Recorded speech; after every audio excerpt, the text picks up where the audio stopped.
Hello, welcome. I'm Sheana Davis, the Epicurean Connection, and I welcome you to our culinary class today. Today, we're going to have guest farmer William Henpenn from Kicking Bull Farms.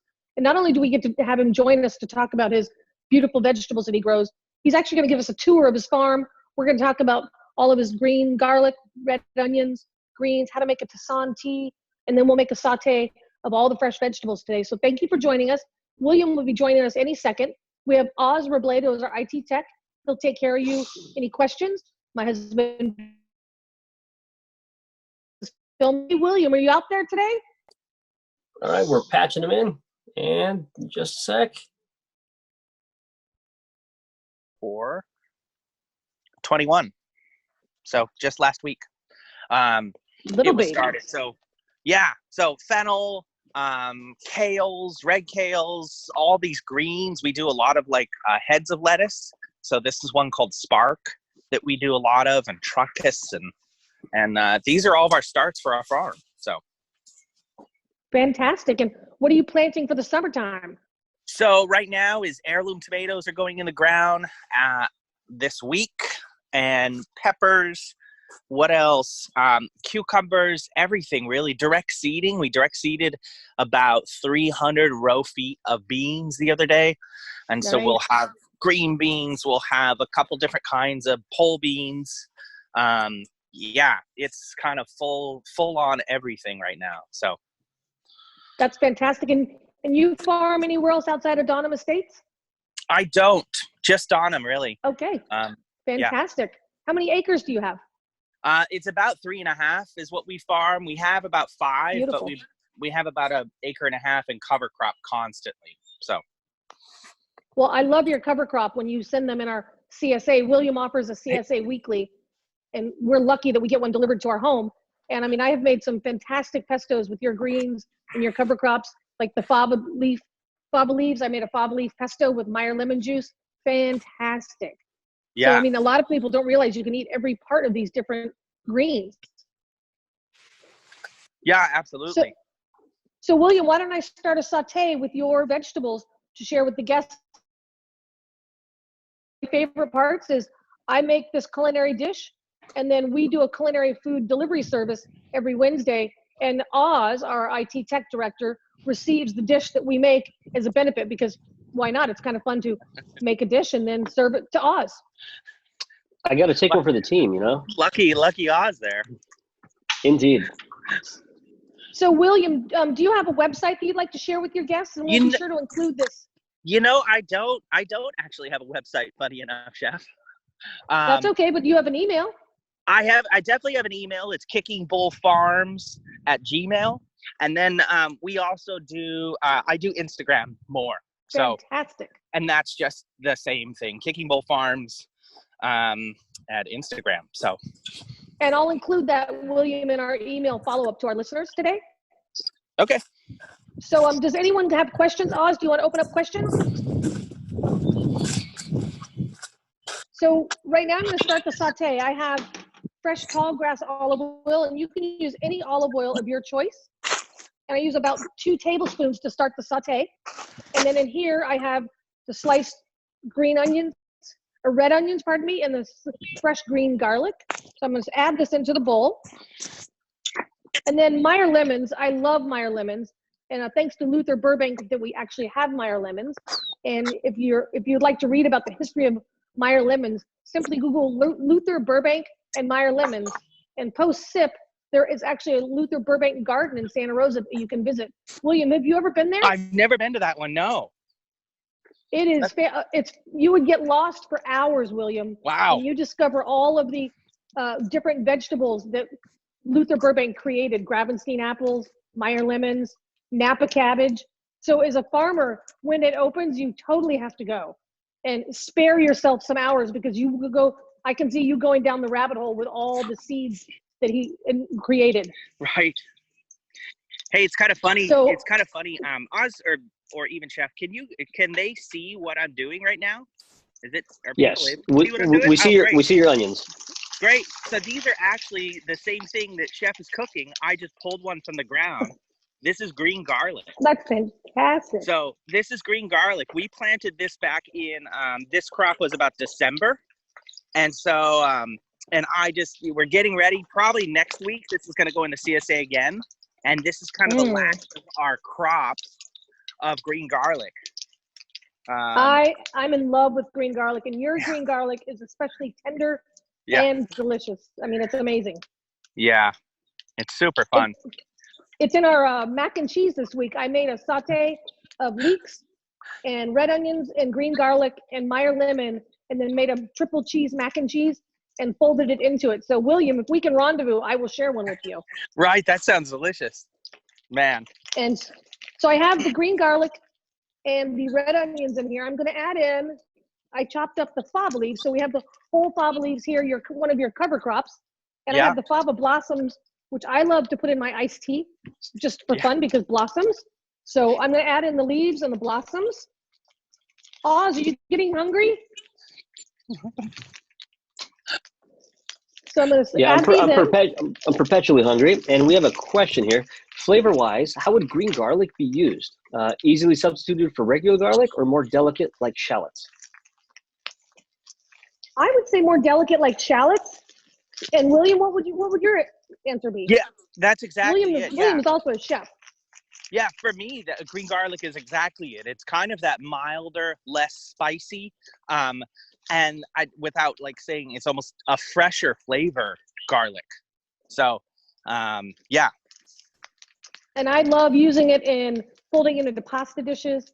I actually, when like 2 weeks ago, William, when it was delicate and tender, I used it fresh on a salad because it's so fresh and delicate. And now it's getting a little more strength because it is turning into bulbs. I can hold it up here. William, you can hold one up and I can hold one up. Right, exactly. Yeah, and that's the whole thing. That's the whole thing, guys. Like green garlic is actually kind of one of those crops that we harvest early. I don't let it get to full bulb. And so we're just looking, I literally plant one clove into the ground and let that grow up. And then that's actually green garlic. If you let it get to a full bulb, which usually we would harvest in August, then that's, regular garlic. But green garlic is just something that's faster. It's over the winter. Garlic flavor in the springtime. It goes with peas or like chef's doing the fava leaves. Yeah. Oh, I can't wait for fava beans. Yes, they're happening this week, Jeff. Oh, yay. I'm like in love with fava beans. So I took the baby turnips over here. These are beautiful. And then I used the greens all the way down to the stem. And then I chopped them fine. I mean, William, I eat your entire baby radish and the greens. It's delicious. Yeah, I agree. I'm a big supporter of that. Yeah. And I love that, the newsletter, it includes all this. And this week, I'm going to share the recipe not only with you as the viewers today, but this recipe is going to go in our newsletter because these are all products you do find at your local farmer's market or when you work with a farmer direct. And as I always do include in my class, farmers markets most take EBT, WIC, and food stamps. So you can buy these fresh ingredients. Both of our farmers markets here in Sonoma accept EBT, WIC, and SNAP. So these recipes are meant for everyone from a Michelin star chef to a family that is on food stamps. And I love that about our classes, William. I don't know if you knew that or not. No, I didn't know that, Jeff. No. And so I always try to make it accessible to people that they can enjoy the food everywhere, everyone. And I love, like when I teach classes at, Michelin star restaurants. And I also teach at the YWCA and our local mentoring alliance. So I love that I can teach the same class. And what's fun, viewers, is I love telling the Michelin star chefs, no, don't worry. The kids at the mentoring alliance can make this dish. And then I love telling the mentors that, oh, don't worry, the Michelin star chefs make the same recipe. So that makes it a lot of fun. So this is ready. So I have a beautiful saute. Can you see that, everyone? You see that, William? Yes, I can. Nice little saute of your turnips, green garlic, the fresh red spring onions. And then I'm just going to put a little bit of Meyer lemon juice in there. And then I would actually eat this as a side dish. But if it's breakfast time, I would fold this into an omelet. Wouldn't that be delicious? Oh, it'd be great. That sounds awesome. If it's lunchtime, I'd serve it with please, go ahead. Speaking of the greens, there's another question that came in. Do the greens need to be blanched to remove bitterness, or can you just saute them? Well, I would say that when they're in the young stage, I don't blanch them.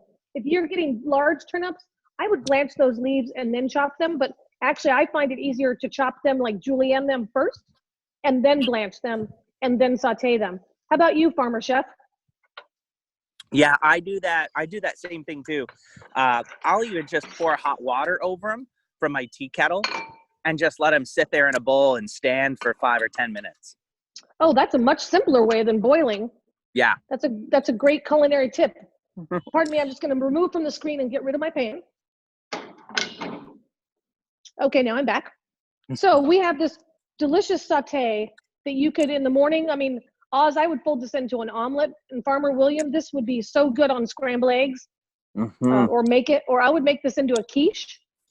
You can make a simple quiche by mixing 4 to 6 eggs and 3/4 to a cup of cream and make a nice quiche. I mean, there's so many ways to use this in the evening for dinner. Toss it with some raviolis or the tortellini like last week's class. So we now have a saute, and I would serve this with the roasted cauliflower for a whole dish, like a vegetable dish. I mean, almost the entree would be the vegetables, and you could add a few slices of chicken or some tenderloin if you'd like. So I hope that you'll enjoy that saute. Guess, does anyone have questions on the saute before I move to the butter? Hey, folks, remember, you can, if you see the little hand icon, tap on that and I can unmute you, or you can unmute yourself if you'd like. We don't have a big unruly crowd. Or you can text in, or chat in, I should say, your questions. So I have these baby radishes that came from William. William, are you still growing radishes this week? We are still growing radishes. Yeah, they're a constant. We put them in the ground every week. Great. So, well, we love them. Yeah. So, you know, the traditional French way is to simply take a fresh raw radish, you know, trim the tip off. And I mean, you can slice it off, break it off, and then dip it in a fresh butter with a little bit of salt. Have you done that, William? I have, yes. So today, I thought it would be fun to show our viewers how simple it is to make a fresh butter. If you have a food processor, it's the easiest, I tell you. I put in 2 cups of cream, and I simply puree it. For this batch took 6 minutes. I timed it, as I told you. And we have a beautiful butter here.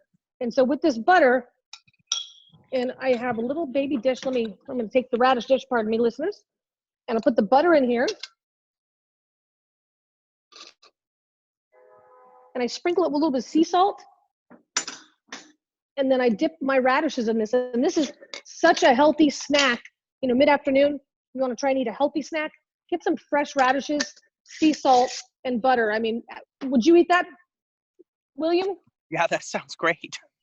So, you know, you can make this with your kids. I mean, literally 2 cups of cream, 6 to 8 minutes in your food processor, and you have butter. But if you'd like to entertain your kids, and I do this, that's perfect. I do this for all of my classes that I teach internationally. I give the kids a cup of butter. Here's my husband, Ben, wave. I give them a cup of butter in a 2-cup mason jar, and I have them shake it. And it's hilarious. These chefs are, you know, 18 to 50 years old, and they think I'm crazy. And they are like little kids. Then they're like, it's not going to happen. It's not going to happen. And then instantly they have a clump of butter, and it is so much fun. So if you want to have fun with your kids and family, put a cup of butter in a jar and shake it. And then at that moment that it turns into a clump of butter, I guarantee you the kids will eat it. It's so much fun. So any questions out there in the question land world? No, it's a quiet group this week. Yeah, I think you guys are blowing them away. I think everybody's just getting really hungry. Hey, so Farmer William, do you want to give a view of your farm before we end this session today? Yeah, absolutely. I've been sitting next to and chewing on the cover crop that Chef was cooking with. I'm gonna flip it around again, but this is a bunch of peas. These are bell peas, and then those same fava tops that Chef was talking about are right here. Some of the flowers, most of the flowers on the favas have gone now, but then if I look down on the stem, actually where is some? Oh, here's a bunch down here. I'll look down on the stem. These are great. So these are a little, very small fava that we specifically plant for a cover crop. It's called a Saint Laurent, and it's a varietal that we're looking for less about beans, more about just the use of the cover crop for the farm. And so this whole berm is planted. This is about 600, 700 foot long with bell peas, mustards. You can see all these beautiful flowers. The bees are super happy right now, and the Oh, I favas. bet. So, yeah. Well, I took the liberty while you were talking and made the final dish, William, with your cauliflower, the sauteed fava leaves, blossoms, turnips, greens, green garlic, spring red onions, Meyer lemon, and then I would garnish it with some of your petals from your chrysanthemum. And last but not least, William, so every week in our CSA, we get a bundle, a little farmer touch, a little bundle of flowers and herbs. So what I do every week now when it arrives, I make a tisane, like a tea. Uh-huh. Do you do that, Yeah, William? absolutely. So every week, so this one was your mixture. I think you had, what did you have? I had mint, thyme. I have chrysanthemum flowers. There was Anything else lemon balm in there somewhere. Oh, lemon balm, yes. Yep.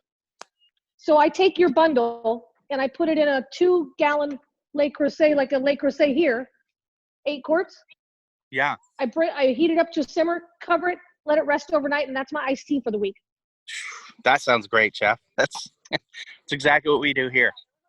It's so much fun, and I've called it tisane, and not to date myself, but I did my farming internship with Bobby Kennard on Kennard Farm in Sonoma when it was Sober Vista Farm, and he always called it tisane, as Shea Panisse did, and I've inherited that tisane for tea. And Right. it was an honor to live and work on the Kennard Farm in 1992. So it was really fun. And I learned so much from living and working on that farm. It was fantastic. It was a great way to introduce my daughter to the world. She was a baby. She got to learn right there on a farm. It was fantastic. So if listeners don't have any more questions, I'm Sheana Davis, Oz Robledo, William Henpenn, my husband, Ben Sessions.